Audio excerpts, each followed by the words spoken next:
It has been nearly a month since I've made long-form content about Doctor Who, and the reason why is pretty simple. I've been in recovery after the reality war. Yeah, that ending did something to me, like it did to so many people.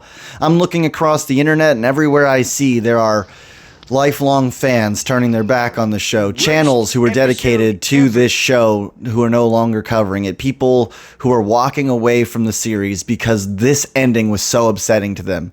And I'm not quite there, but it did do some serious emotional damage to me, and I've needed some time to reflect upon all of that. And unfortunately, that means everything there is to say has kind of already been said. I've been watching a lot of your all's videos, a lot of your content, getting in a lot of your takes to try to find some way to cope with what we got. And some of you seem to be upset with what we got, where some of you are more like me and upset with what we didn't get, the lost potential, the broken promises. Wherever you're at on the spectrum, know that you are in good company. We are all feeling the effects of the reality war. And that ending, that controversial ending, what we were denied and what we were given in its place, they are etched into the fandom in a way that I don't know if we'll ever recover from. And that's what I want to talk about today. I want to talk about the choice to not put a musical number in the reality war. I know everyone's as upset about it as I am. I want to talk about why we never got a musical episode of Doctor Who, despite the fact that they were clearly signaling that that's where we were going. That's what you guys are upset about, right?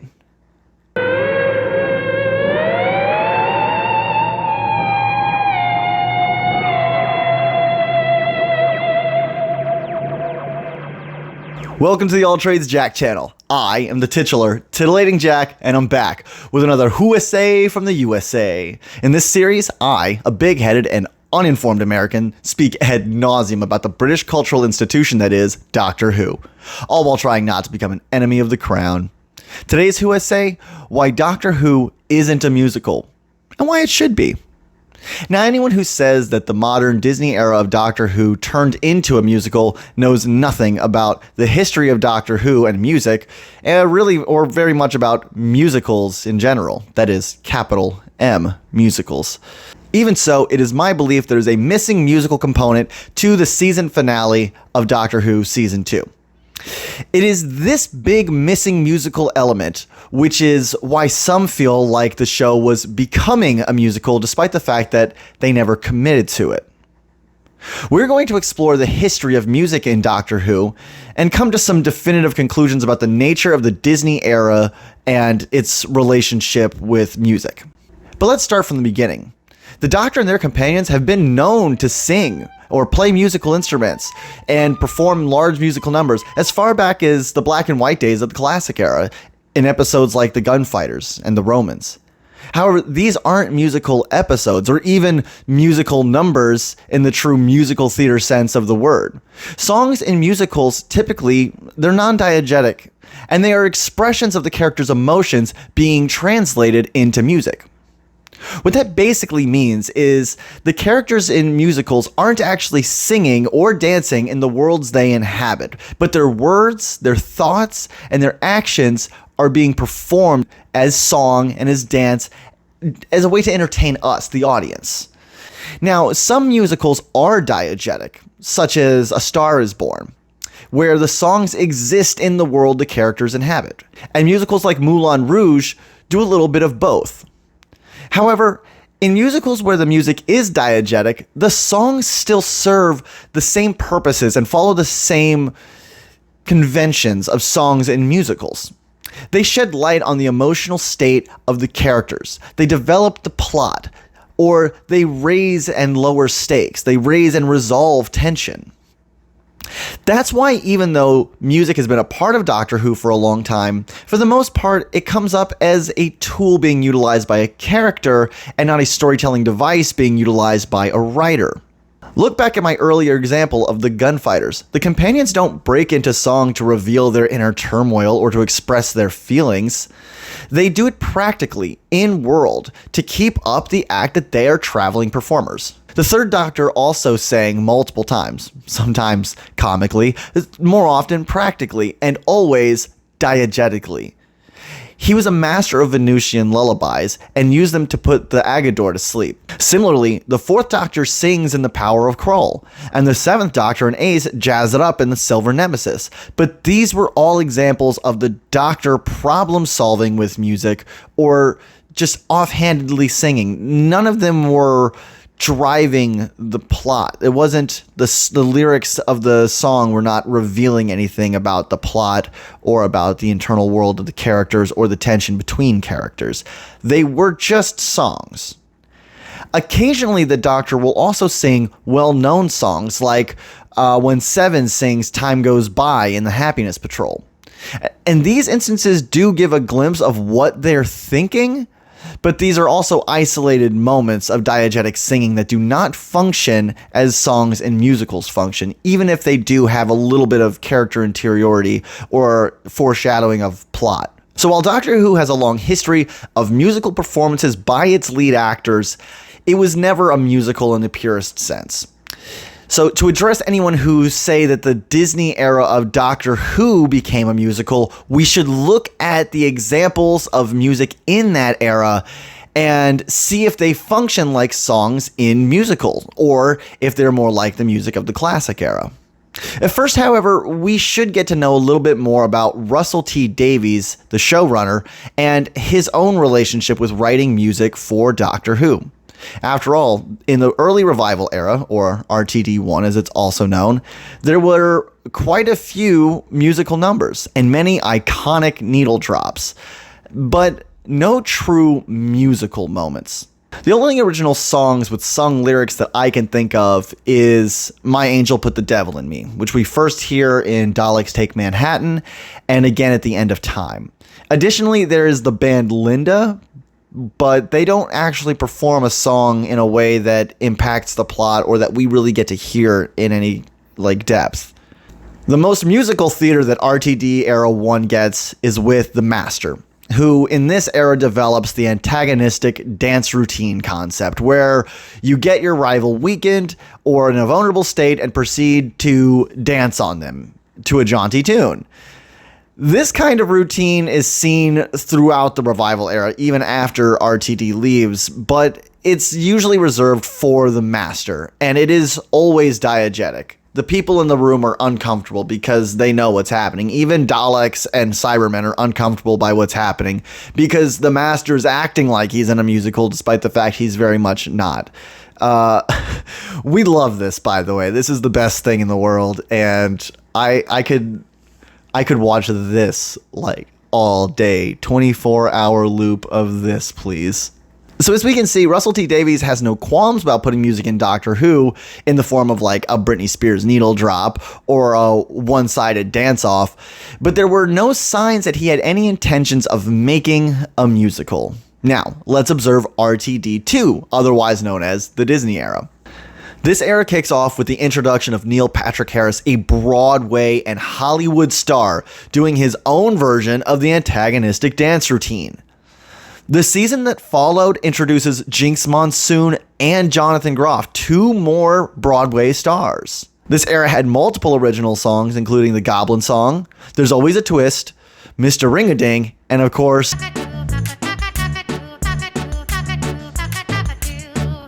the Doctor and his companion play instruments and dance in multiple episodes, and the Doctor sings on numerous occasions. They face a god of music and go to a song contest. With all this music jammed into only 20-something episodes, it's no wonder that people think that the show became a musical. However, we again must look at these instances of music to see if they are in fact musical numbers or just songs. First, let's address the elephant in the room. None of the Broadway stars sing songs. Crazy, I know, and it sounds wrong on face, but it is actually true.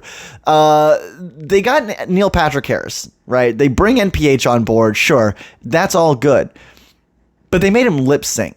Now, if you haven't heard Neil Patrick Harris sing, the dude's got pipes for days. And they didn't let him sing, despite the fact that he basically shot a music video. wild. I don't know if he's just got an extra fee for having to sing and they couldn't pay for it, but it's so weird that you get Neil Patrick Harris and then he doesn't sing. And then you get Jinx Monsoon. And yeah, Maestro, they do some vocalizations. You know, they attack with their voice and they sing little songs. Daddy was so mean, Daddy was so tough, Daddy me, and that was quite enough. You know, but like, it's all sing-songy. They're little tangents. They don't have a song, you know? They don't have a song that you can sing and think of and hum to yourself when you think of Maestro. They're the god of music, and they don't have a hooky song that can get stuck in your head. That seems weird. It seems weird that they lack that. And then you have Jonathan Groff. Jonathan Groff, he dances with the Doctor, and he's got a very prominent role. But again, they cast him strictly as an actor. So it was very strange that this season brought in 3 Broadway stars, you know, and didn't get them to sing. What's even more strange is one of the songs was even in Maestro's episode. There's always a twist at the end. And you had the opportunity there. There was a song, you wanted to do a big song, there was going to be a big musical number, and you didn't get the Broadway singer to perform in it, which I think is just such a strange choice. And this honestly might be the closest that the show ever gets to a musical, since the whole world does this spontaneous breakout into song and dance. And if you Google it, what is the musical episode of Doctor Who, it says that this is a musical. So, like, this is the closest we get. However, this is still understood to be diegetic music, right? Existing within the world as a byproduct of music returning. It explodes back into the world and everyone bursts out into song and dance. So now that alone, the explanation of it as a scientific thing that's happening and or not scientific so much as mystical thing that's happening, and the fact that it's diegetic does not automatically rule it out as being a musical. As we've said, plenty of musicals can be diegetic and can walk the line back and forth, but the song also has no function within the story. It doesn't reveal anything. It doesn't advance the plot. It doesn't reveal anything about the characters. It doesn't have any resolving tension. The tension was resolved before the song starts. You know, if music came back little bit by little bit as Maestro was fading, that might have served that function of the story, but it happens tacked on at the end. It's really like they wrote a musical and went, oh, we forgot to put a musical in here. We forgot to put a number in here. Do you want to tack one in at the end? Well, Jinx Monsoon already went home. I guess we'll all just sing and dance about nothing. It's about nothing. It's unfortunate because you can't listen to it outside the context of the episode and still enjoy it. There's nothing there to chew on as an individual outside of the story. The way some musicals, you could listen to the album of a musical and without the context of the whole story, there are still songs that are emotionally affecting. It's always a twist at the end doesn't do that if you listen to it outside the context of the story. And within the context of the story, it doesn't do anything in a meaningful way. It doesn't actually contribute to the story. So this is just a nothing song. And this is true for most of the original songs in this era. Most obvious among these is Dug-a-Doo, which is the epitome of a big fat nothing song. There's nothing there.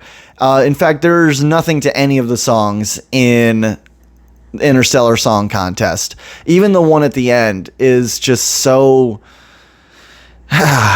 You know what? I don't feel like I have the wherewithal to talk about Interstellar Song Contest yet. We're going to have to do a whole video about it. I originally rated it really high because, again, I'm an uninformed American. And the more I learned from the discourse around the episode about Eurovision, because I don't watch Eurovision, the more upsetting a lot of the themes of that episode became. So I don't really want to talk too much about that episode.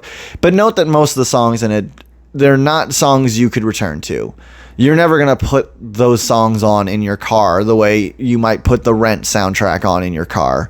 There's no value in the songs outside of the context of the story for any of these. And within the context of the story, they also do nothing. Because when the songs are as empty as Dug-a-Doo, you could replace it with literally anything and it doesn't matter. So these songs, they don't serve any function other than white noise. For my money, the best original song from a musical theater standpoint is the Goblin song. It doesn't stand well on its own.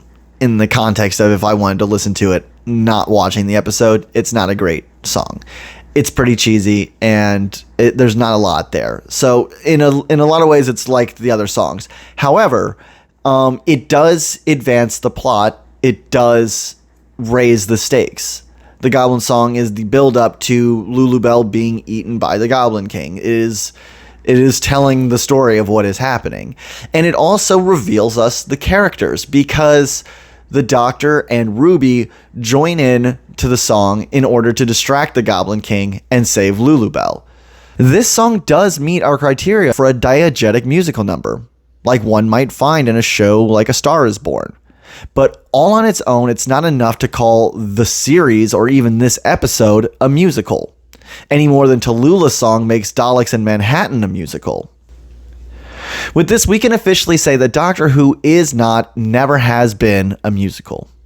Yet people still feel like it was becoming a musical. And I opened this video by saying that I thought there was a missing musical number. So is this just the internet overreacting? Am I just projecting? Or was there something going on with all these musical nods and castings which was ultimately abandoned? We're going to examine a few different elements of the story now to demonstrate how it was setting up the true Doctor Who musical, including the protagonists, the antagonists, and the production. But let's start with the production, because that will inform how we think about the other elements. It's no easy thing to spring a musical on your audience. Many shows have tried and many have failed. Some shows see success in the short term, but their reputation and their image change after their musical episode. Depending on genre and demographics, the concept of doing a musical one-off can be lucrative, but it has to be done right. Doing so in the sci-fi genre, geared towards young teens and adults, is virtually impossible, but it has been done well. Perhaps no better example exists than One More Time with Feeling. One more time with Feeling. Hey, welcome back to the studio. This is all editing Jack, and it's 2 in the morning, which can only mean one thing. Regular Jack has said something that is very incorrect. Something pretty basic, as usual. Something fundamentally so simple that you couldn't mess it up unless you're doing something stupid like reading your script with sunglasses on. But, you know, we let him do what he wants, and we have to clean up behind him here in the studio. So, Jack will say several times in the next several minutes the name of this Buffy episode, which is Once More with Feeling. And of course he says One More Time with Feeling several times. I don't know at what point he catches it and it starts saying it right, but at some point that happens. But I'm not going to go back and re-record it because it's a mess around here. I've got actually look at this. Hang on, look at this. We just moved into the new place. Look at that. Ridiculous. We've been getting rain non-stop, and the studio's leaking. So yeah, I've not been getting as much done as I'd like to get done. The move has been taking longer to get through because of things like this. But we are getting back to work here in the studio. But I'm just not going to go back and do reshoots for this. We can all just clown on Original Recipe Jack in the comments and make fun of him for getting this name wrong. It's not the only one either. I think at some point he's conflating the Daleks in Manhattan with Daleks Take Manhattan, or the Angels Take Manhattan, because he keeps saying Daleks Take Manhattan. Nothing we can do about it now. I'm not doing reshoots, I'm just not doing it. Anyway, let's see what he has to say about Once More Was Feeling. Perhaps no better example exists than One More Time With Feeling, Buffy the Vampire Slayer musical episode. One More Time With Feeling was a critical success. It was loved by the audiences. It was financially successful. It was a smash hit. It also had a soundtrack that sold like hotcakes. It was, by any metric, one of the best episodes of Buffy the Vampire Slayer, despite the fact that it was a musical that was sprung on the audience with virtually no setup. Why?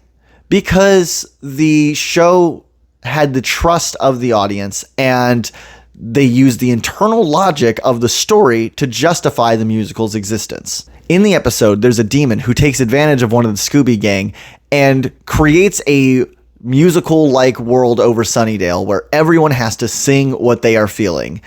And it's pretty brilliant. It wasn't the first high-concept episode the show had done and executed well, and the fans trusted the show enough to go along for the ride and know that this was not a big change to the status quo, but just something that we were doing for fun. And it worked really well. And even if you're not into musicals, the story's internal logic created a justification for the existence of this musical. Anyone wishing to mimic Buffy's success would want to do the same in their own story. And we all know how much Russell T Davies loves to mimic the success of Buffy.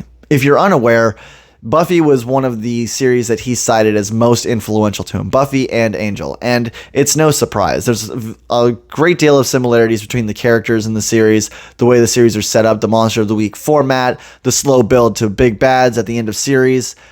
We're going to do a whole chat about Buffy at some point in the future because Buffy the Vampire Slayer is one of my favorite shows of all time.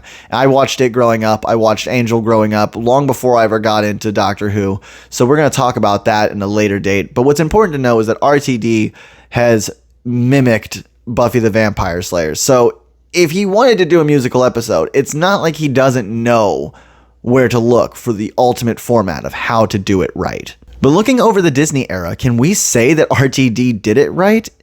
If he was indeed trying to build up to a musical, did he do it well? Well, first, we have to really determine whether or not he was building up to a musical, because that's still all speculation at this point. So let's look at our protagonists and antagonists and see what about the story was indicating that a musical was on the horizon. Looking at the antagonists, the Toymaker is the first musical foe of this era. We've already talked about his master-esque dance routine, but he also incorporates song and dance into his games. At the core of his plan is the giggle, which itself is an arpeggio. It is this giggle that binds the God's Ark together, so you could say that the 15th Doctor's primary antagonists are linked by music. Now, I believe there are two aspects to the Toymaker's musical powers, the Master and the Maestro. On the one hand, you have the giggle and the general use of music in the Toymaker's games. I believe this is the byproduct of an abusive relationship where the Toymaker steals the power or forces Maestro to use their power to serve his means. It was probably Maestro who created the giggle, not the Toymaker. The Toymaker implemented it, but he probably got the power for the giggle from Maestro. And where do I come up with this? Well, A, music is not his power, so it's weird that he's using music in this way. But also we know that Maestro doesn't like the Toymaker. Maestro comes to avenge the Toymaker out of a sense of duty and like obligation, honor, but they don't like the Toymaker. But I think there's one element of the Toymaker's games that they did not steal from Maestro, but in fact won from the Master. Because we've already said that up to this point, we've seen the antagonistic dance routine being used by the Master exclusively. But we see the Toymaker does something very similar in this episode. Beyond similar, it's the same thing, except leveled up to an nth degree. The Toymaker is just devastatingly powerful in this scene. And I think that has to do with the fact that at this point in the Toymaker story, they have beaten the Master at the Master's game, which means the Toymaker is now the master of that game. So it makes sense that when antagonizing the Doctor with all of the games in the Toymaker's disposal, he would use the one that he inherits from his win over the Master and does this big dance routine. So I think this is where the musical elements come from.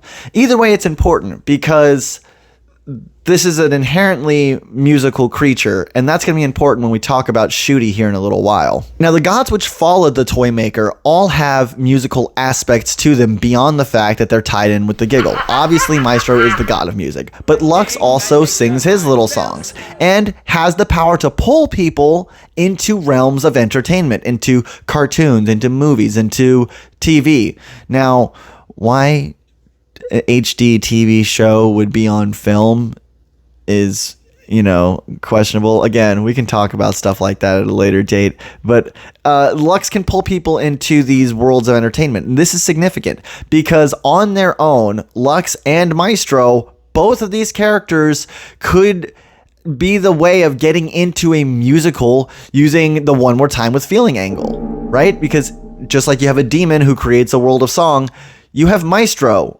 who, when defeated, was overflowing with music and caused everybody to start singing. That could have been a thing. In a world where we weren't doing 8 episodes, The Devil's Chord could have been a 2-parter in which the god of music is destroyed and music overflows and everyone's stuck in musical world, and we realize we need the god of music and have to bring Maestro back, but put them in check so that music can be contained or whatever. That's just off the top of my head. But the point is, you could have Maestro be the way you get into a musical story. You could have Lux be the way you get into a musical story, because you could pull somebody into a film reel of a musical, Mary Poppins style, and boom, now you're dancing with some cartoon penguins. It's possible that either one of these two could be the impetus for a musical story, but we didn't do it with either one of them. Either way, we've now established a pattern. Given that all the gods are connected via the giggle, and all of them have this magical aspect to create music or to use music as a power or to pull people into their own domains. All 3 of them did, because the Toymaker can also pull people into his own game world domain. You can forgive those people who anticipated that there might be a continuation of this pattern when the reality war came and we got the last god in this line, that they would also, since they giggled, have a musical aspect to them. Now, before we go on, though, let's double back and talk about the protagonists, because I've mentioned that the 15th Doctor was created by the Toymaker. And this is important because the Doctors say that the Bi-Generation was a byproduct of the Toymaker's meddling. And whether that's correct or not, that's what we have to assume, and the Doctor may have lied. That's a possibility. It could have been the line of salt at the edge of the universe that caused the Bi-Generation. But either way, he says that the Toymaker's the reason that Shooty is there. Now, whether they mean that just because the Toymaker is the one who tried to kill him, or whether it's because the Toymaker is playing the game of Time Lords, doesn't matter. Either way, the Toymaker is responsible for the creation of the 15th Doctor, and the Toymaker is a very musical being. And the 15th Doctor is also a very musical being. The first distinguishing feature he is given is that he has got a jukebox. Before he gets an outfit, before he gets a Sonic, before he gets a companion, before he has anything that is significant and signature to him, he has music. His inception is the byproduct of this musical creature. So it's clear that he is tied in with music right away. And as we've already addressed, the very first thing he does is use music. So if we look at the Goblin story, which is his first adventure, he uses music in that episode. Why is that significant? Because this is his regeneration story. I know he bi-generated, but that was David Tennant's story. Shooty's first story, that is Shooty's, is the Church on Ruby Road with the goblins. So this is important because you have establishing feats. And in any incarnation of the Doctor, their reincarnation, their regeneration, and their first adventures are very key because they tell us, who is this person? Are they questioning like Peter Capaldi, unsure of themselves? Are they confident and sexy with a brand new fight in hand like David Tennant? Or are they musical? Like Shooty, who got a jukebox and then sang at a goblin. Bear in mind, he did not have to sing at this goblin. There was no sci-fi reason that he was being pulled into a song. It's not like the goblins were told to have a magical singing effect over people. He chose to sing. He just needed to distract the goblin for 15 seconds while he figured out a rope. He chose to sing. And he's good at it. He's a good singer. He's a good freestyler. He encourages Ruby to sing along. And guess what? Ruby does too. And we'll get into Ruby here in a little bit. But going forward with the Doctor, this isn't the last time he sings either. Just like other doctors, he uses music as a tool to solve problems. Like in Boom, where he uses a song to calm his heart rate down so that he doesn't trigger the explosive. And then him and Ruby again use music to time a handoff so that they can shift off his weight just perfectly right at the same second. They use music to time that. So we see this over and over again, that he uses music to solve problems, just as he has done in the past. Not so much in the revival era, but as we saw in the classic era, he's used music a couple of times as the Third Doctor, as the Fourth Doctor, as the Seventh Doctor. He's used music a few different times to solve problems. And as his second incarnation, he played recorder everywhere he went. You know, this is a guy who's been musical, who has come full circle and is using music regularly. And he has chosen a companion who can do the same. He chose to go with Ruby. Ruby is shown to have a band. She is shown to have singing prowess. She is shown to have ability on a keyboard. She is shown to have songwriting prowess. She is good. She's a good musician. She's well-rounded. Like I said, she's the one who comes up with the idea to hand off the thing using a song. This was a choice that she made. And also, the choice to go see the Beatles was hers as well. And this is significant because we have seen a lot of kings and queens and historicals in the revival era. We have seen painters and playwrights and pirates and prophets, but we have not seen very many musicians. Oh, what? Madame de Pompadour played harp? Okay, yeah, sure, because she was court life. Of course, yeah, but she's not a musician. Who is a musician? They didn't see any musician over 13 seasons? Crazy. Am I missing somebody? Tell me if I'm missing somebody, chat. I'm pretty sure they didn't see any musicians. It took till Ruby to say, hey, you know what? Let's go see the Beatles. They're making a choice that their adventures are going to be about music. Not just that they're going to use music on their adventures, but they're choosing to make it about music. It's not an accident that this is the TARDIS duo who ran into the god of music, because that's what they're doing. If you choose to mess with Daleks, expect that Daleks are going to be in your future adventures. You know, he didn't mess with Daleks. He messed with music. And so music keeps coming back around. And what about beyond Ruby? What about our next companion, Belinda? Belinda is also a little bit musical, she tells us. We don't know much about Belinda. Her character is so one-dimensional. I loved her in her first couple episodes because of the potential, but then when you realize that there's not much beyond that surface level, it was really upsetting. And one of the things I wanted to see to hopefully try to flesh her out was some of her home life. Well, we didn't get to see any of her home life. Her first episode, she leaves her flat before we get to know any of her flatmates' names or surnames or what they do, what their relationship is. We didn't really get much of that before she's gone. We never got to meet her family. And I say never. I know that we introduced them in the last couple episodes, but we never met her family, our Belinda. We never got to meet our Belinda's family because we didn't meet them until Reality War. And everybody in the dream world was being affected by Conrad's BS. So that wasn't her real mom. The things they were talking about at tea time, those weren't her words. So we don't have any true version of her mom. And then because we've never gotten a true version of her mom, when we see the altered reality, we have no baseline to compare that to.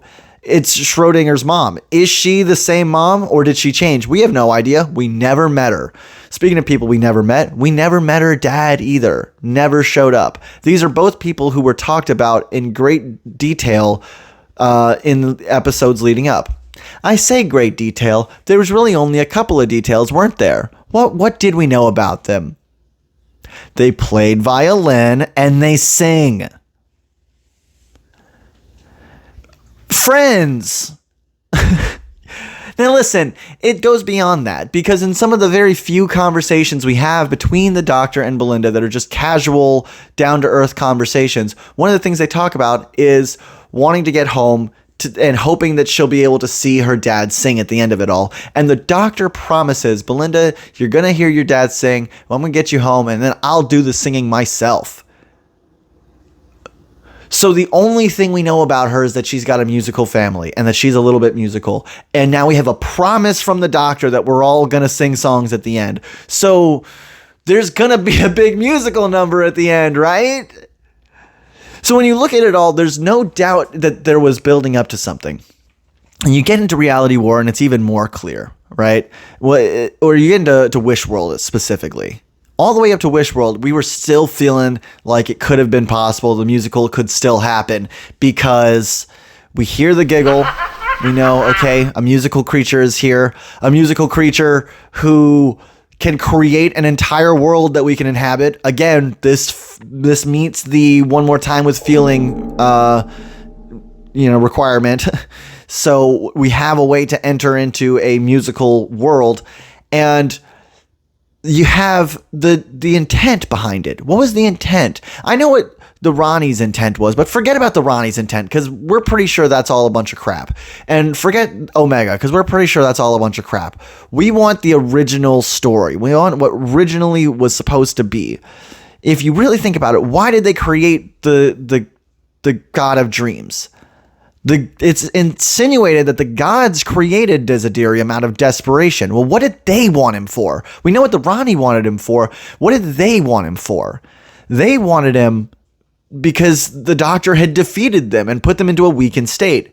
So they probably want to be wished back to full power, right? They probably want to be wished back into existence. And if they could get wished back into existence, then that would mean that 2 of our Broadway singers would be back for a finale or for a follow-up. And we also, in Wish World, got a flash back, forward, sideways, we're not sure where, of Jonathan Groff, of Rogue in some hell dimension, insinuating that he was coming back. This could line up all 3 of our Broadway stars to come back in a world powered by one of these musically bound gods that has ultimate creation power. We were set up for it. We had 2 companions who were musically skilled, one who we've seen and heard, and one who's just kind of told us, don't worry, I'm a little bit musical. But we also had the stakes of wanting to get home to these parents who were also musical, and the promise that they were going to sing at the end of it and that the Doctor was going to sing with them. There was no doubt that we were building up to a big musical number to round out this God's arc. And this is the point in the script where my screen goes blank, because I've been sitting here for weeks trying to figure out where we go from here. All of these loose ends that lead to nowhere. We have a bunch of Broadway singers who never sang. We have a violinist who never violined, a singing dad who didn't sing, a broken promise from the Doctor. What do we make of it all? I know, chat, you're as upset as I am. Everyone has been so upset about this. This has been the thing that everyone has been most angry about the ending of Reality War. There have been some minor whispers here and there about some other stuff that people are upset about. I guess some people aren't thrilled with the regeneration. I guess they thought there were too many light strands coming off of Shooty towards the end. Some people are upset about that. I understand. Some people get it. Regenerations are a touchy subject. People are upset about that. But most of us, I think, can agree that this is the thing that hurts the most. I mean, you have a companion whose entire background, whose entire story was leading up to this, and we never got to see that happen. Her with her family celebrating, and I'm sure you've all seen the photo of the club scene from the thumbnail on Disney Plus, the German thumbnail on Disney Plus, and there was a leak from Daniel RPK about what that scene might look like. But even that's not what I'm referring to. I mean a real musical number, a real musical confrontation where the songs hit like a big Broadway musical number. It was baked into the DNA that was coming. And the fact that we'll never get that now is just, it's maybe one of the greatest missed opportunities in Doctor Who history. Second only to the fact that The Timeless Child didn't happen 4 years sooner. That's right. In the very near future, I'm going to be doing a video talking about why The Timeless Child was a terrible decision, because they should have done it even bigger and even sooner. And we'll talk about that. But before we talk about past controversies, I just needed to come here to you guys and vent about this current situation we find ourselves in. And like I said, I know everything I've talked about today has been talked to death because everybody is so upset about this musical situation and the fact that we don't know when season 3 will come and if the music will ever happen. And if RTD doesn't come back, it will certainly never happen, because no one's going to want to pick these pieces up and finish what he started. So that's the breaks, It's like that scene where Belinda was talking about it feels like something was missing, and the doctor was like, yeah, but it happened somewhere. That's what it's like to lose the reality war. We all know there was a big musical number planned for the ending of Ncuti's run. Whether that was supposed to be season 2 or season 3 doesn't matter. We know that musical was there, and they robbed it of us. And the fandom will never be the same. Anyways, thanks for coming, you guys. I've been away for a while, not because I've been recovering from reality war. Them's the jokes. In all honesty, it's a new house. We just moved. It's been a whole big thing. And times are hard out here. And as a part-timer, it's sometimes I have to take little breaks to do big boy stuff, to be an adult and adult things. But now that I've been working my tush off and caught up a little bit on my unpacking, I finally have a little corner of the house that I can record in, and I'm going to start doing some serious recording. I've got lots of videos coming in the near future. Just because some people have left Doctor Who and just because I was gone for a blip does not mean I've left Doctor Who. I said in my last video, I'm going to be here through the wilderness. That hasn't changed. I'm going to be here through the wilderness. I need to make sure that when the BBC comes looking in America for people to make Doctor Who, that I can weasel my way in there somehow as the last Doctor Who content creator standing. Who knows? But in addition to the Doctor Who content that's coming down the pipelines, just so you guys are aware, if you're new to the channel or even if you're returning, in case you've forgotten, I am all trades Jack.